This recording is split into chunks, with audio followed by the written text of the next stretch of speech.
I mean, it's the attention economy. They are selling our eyeballs, and that's really its value proposition. So all of its big social platforms are free to use, whether you're talking about Facebook, Instagram, WhatsApp. Um, where its money comes from is ads. So, its revenue in terms of ads in 2020, that ad revenue reached 84 billion. The other part of its revenue, almost 2 billion, comes from non-advertising revenue. So that's early on in stuff like e-commerce.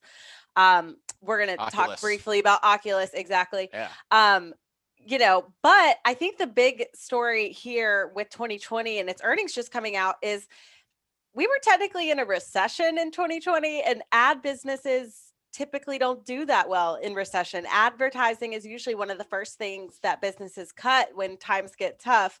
But Facebook was not hurt badly. Its revenue was up 22% in 2020. Any context about why Facebook was able to do so well, being an ad dependent business in a recession?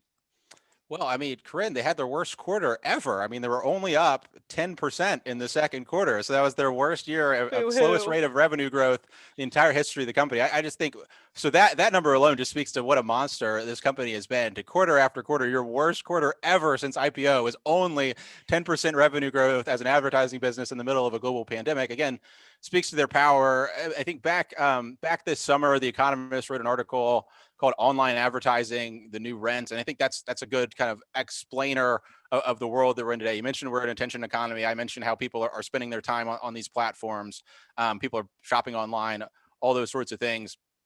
Facebook is able to put advertisers in front of audiences in a way that you need to own that real estate in a really important way. So I think it just speaks to Facebook's importance in the market. Obviously, this big pull forward that we've seen in e-commerce. Everybody's been talking about that, whether it's Etsy or Pinterest or any of these platforms that try to into e-commerce have had incredible success. And part of that is because the physical real estate in the real world has been made less relevant because people can't leave their house. And in this online real estate, whether it's on Facebook or it's at the top of the search, a search for Google or what have you, those areas have become more valuable. I know early on in the pandemic, a lot of people pulled back advertising spend. But throughout the year, we've seen folks get more comfortable, ramp up, lean more into online advertising. And Facebook is one of those platforms you have to go to. Just to give you some numbers, like by far, Facebook is the best in the business in monetizing their users. So just go to your fourth quarter average revenue per user. This is the kind of the end all be all number that kind of helps summarize how platforms are monetizing the users. So in the US and Canada, Facebook average revenue per user, $53.56. Incredible. You compare that to Pinterest, $5.94 in the fourth quarter. Snapchat, $7.19 in the fourth quarter. If you go worldwide, even Facebook, $10.14 in the fourth quarter. Pinterest, $1.57. Snapchat, $3.44. So Facebook is this platform where the eyeballs go when they can't leave their house. They own the real estate that's important.